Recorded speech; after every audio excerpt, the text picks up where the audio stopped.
Good morning, dear students. This is for class 10th, poem number 7, Animals. Dear student, this is one of the more interesting poem in your syllabus. Dear student, in this poem, we are being advised, or we are being just given a message or central idea, we can say, of the poem is the poet would like to deal with animals rather than humans. अब क्यों उसको animals के साथ अच्छा लगता है, किस तरह से वो जस्टिफाई करते हैं अपने स्टेटमेंट, उसी चीज को यहाँ पे पोएटिक वैल्यू पोएट्री में कन्वर्ट करके आपको दी गई है।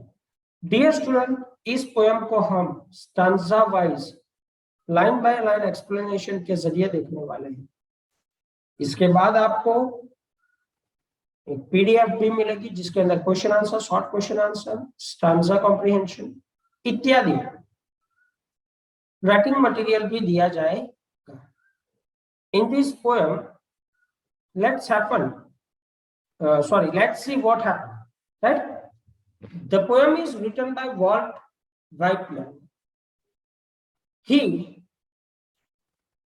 want to talk with us about animals.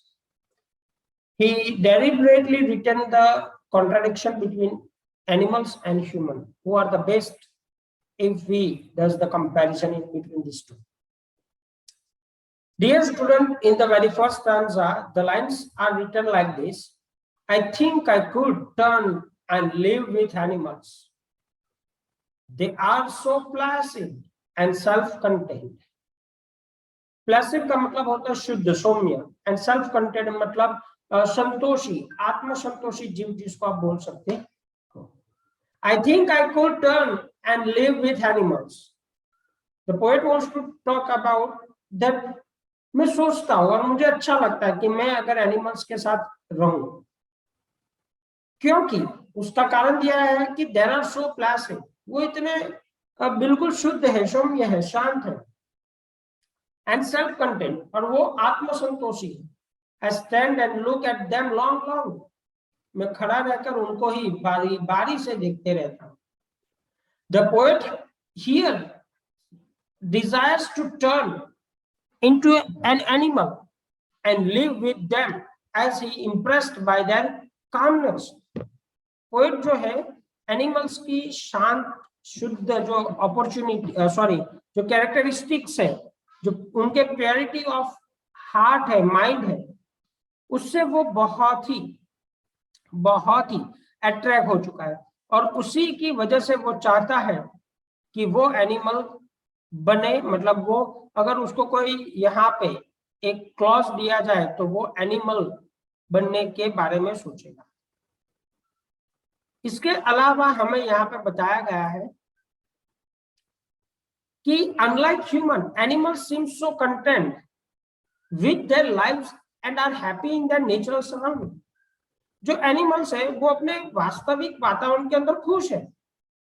वो ह्यूमन के जैसे नहीं कि यहाँ नहीं वहां रहो, वहां नहीं यहाँ रहो, बदलते रहो, एक जगह से दूसरी जगह पटकते रहो, इत्यादि इत्यादि। they are so satisfied with what they have. उनके पास क्या है उससे वो बहुत आत्मसंतोषी है। The simple lives of animal help them maintain self-control and their rationality. He stands and looks at them for a long time. वो वहां पे बहुत लंबे तक खड़ा रह सकता है, उनको देख सकता है। In the phrase long implied meaning is the longing that the poet feels, and these two qualities of human beings. Dear student, in the second stanza, they do not sweat and whine about their condition. वे कभी भी अपनी जो हालात होते हैं उनके बारे में उन्होंने कभी भी झूठ नहीं बोला, ना ही कंप्लेन की, ना ही कभी भी ऐसा अलग से पसीना नहीं बहा। They do not lie awake and dark and weep for their sins. वे कभी भी झूठ नहीं बोले और रात में अपने पापों के लिए कभी नहीं रोए। They do not make me seek discussing their duties to God. They कभी भी ऐसा नहीं मानते कि भैया हमारे जो भगवान है या हमारे लोग हैं उनके प्रति की मुझे ये जवाबदारी है, वो ऐसा कभी नहीं करते। वे कभी भी नहीं भूलते हैं कि भगवान ने हमें इतना कुछ दिया तो उनका आभार व्यक्त किया जाए, जबकि हम भूल जाते हैं। Poet is in this stanza very quite happy, we can say, with the fact that animals do not make complaints and cry about their conditions like human. Dear student, in the second stanza हमें बताया गया कि poet कभी भी ये पसंद नहीं करेगा कि एनिमल कभी भी, देखो आप यहाँ पे हमें क्या बताया गया कि एनिमल ने कभी आपसे आके कंप्लेन की क्या, रोए वो आपके हालात से लेकर, लेकिन हम मनुष्य एक दूसरे के सामने अपने हालातों को लेकर रोना बैठ जाते। They eat and sleep peacefully as they have nothing to worry about. जो प्राणी है, जो एनिमल्स है, वो उनको जो भी खाना मिलता है वो खाते हैं और सोते हैं, आराम से अपनी जिंदगी निकालते, कभी भी चिंता नहीं करते। जबकि हम हर वक्त टेंशन में रहते हैं, हम हर वक्त सोचते हैं कि भाई हम क्या करेंगे, ये वो, लेकिन ये हमारी डिजायर ही है जो हमें ये सोचने पे मजबूर करती है। भगवान कभी भी किसी को भूखा नहीं सोने देता। While humans, because of their wrong actions, are unable to do so, thus cannot sleep without worrying about them. मनुष्य है वो कभी भी शांति से नहीं सो सकता क्योंकि उसके काम गलत है।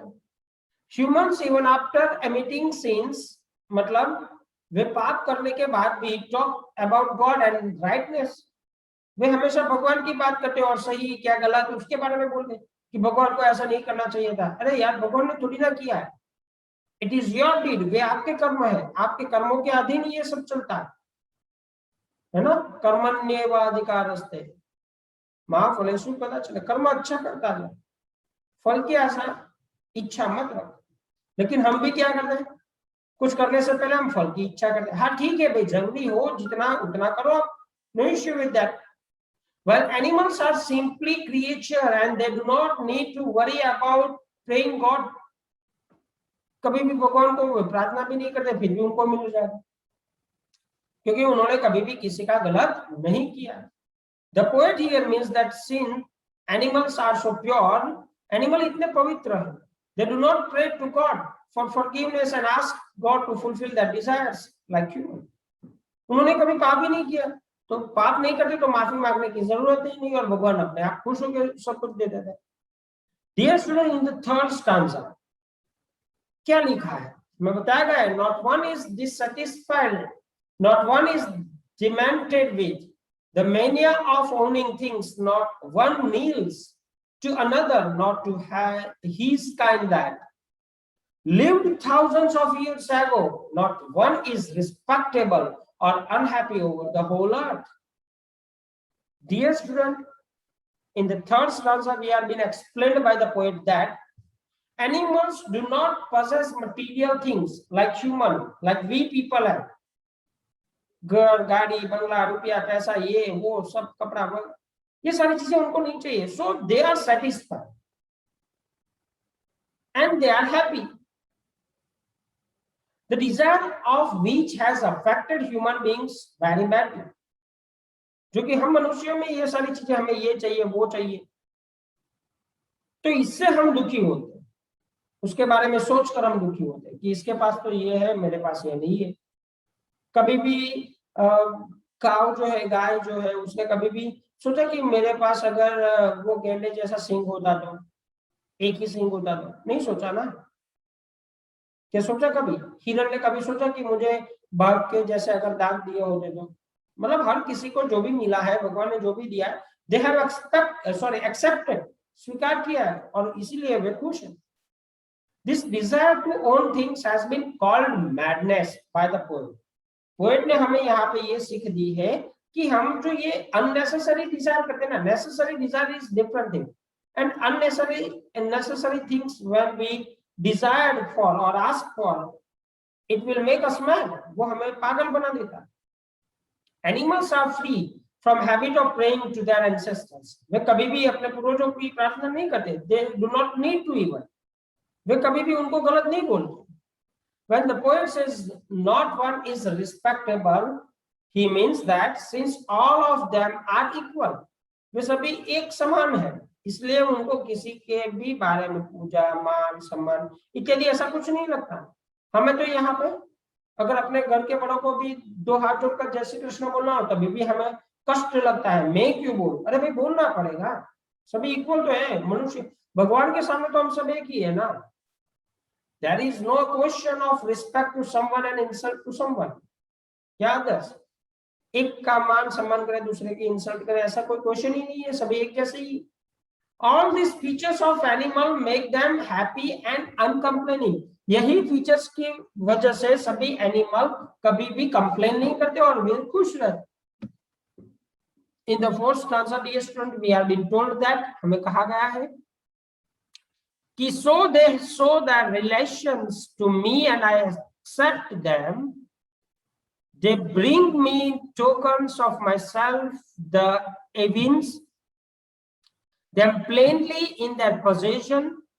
I wonder where they get those tokens, and did I pass the way here times ago and negligently drop them? In the last stanza, dear student, we have been told that the poet feels that animal represent human being in some way. Poet मानते हैं कि कभी कभार जो मानस जात है उसका representation animals करते हैं। दिस मीन्स, इसका मतलब ये होता है that animal seems to have what humans once had. मनुष्य के पास जो पहले था वो अभी एनिमल के पास है। Is that virtues like kindness, self containment, innocence, ये सारी चीजें पहले मनुष्य के अंदर हुआ करती थी, वही प्राणियों के अंदर आज भी है। They symbolize the lots of values of human race. यहाँ पे मनुष्य की बहुत सारी जो वैल्यूज होती है वो यहाँ पे बताने की कोशिश की गई है। They believed that civilization has corrupted human beings. ये जो सिविलाइजेशन बना, मानव जात एक जुट होने की शुरुआत हुई, तब से मनुष्य को करप्शन के अंदर डाल दिया है। Instead of teaching values to them, उनको अच्छी चीजें सिखाने की वजह और जगह पे it has taught them greed. इसने लोगों को लालची बना दिया। He believes in this poem that human drops these virtues a long time ago. ये मानते हैं पोएट कि मनुष्य ने ये जो सेल्फ कंटेंटमेंट, काइंडनेस, इनोसेंस जो थी वो बहुत सालों पहले छोड़ दी। अब मनुष्य के अंदर ये सारी चीजें नहीं पाई जाती है जो कि प्राणियों के अंदर आज भी कहीं ना कहीं पाई जाती है। डियर स्टूडेंट, ये हमारी पोएट्री थी। इस पोएट्री का सेंट्रल आइडिया, पोएटिक डिवाइसेस और वर्ड मीनिंग के साथ साथ ये जो नीचे में कोई स्क्रॉल करके आपको दिखा रहा हूँ, ये जो क्वेश्चन आंसर वगैरह है, एक्स्ट्रा क्वेश्चंस भी यहाँ पे दिए हैं स्टांजा समरी के नीचे। तो ये आपको इन अ फॉर्म ऑफ पीडीएफ मिल जाएगा, तो आप इसको अच्छे से लिख के तैयार कर लीजिएगा so that you can learn और more about this poetry. Thank you very much. Stay home, stay safe.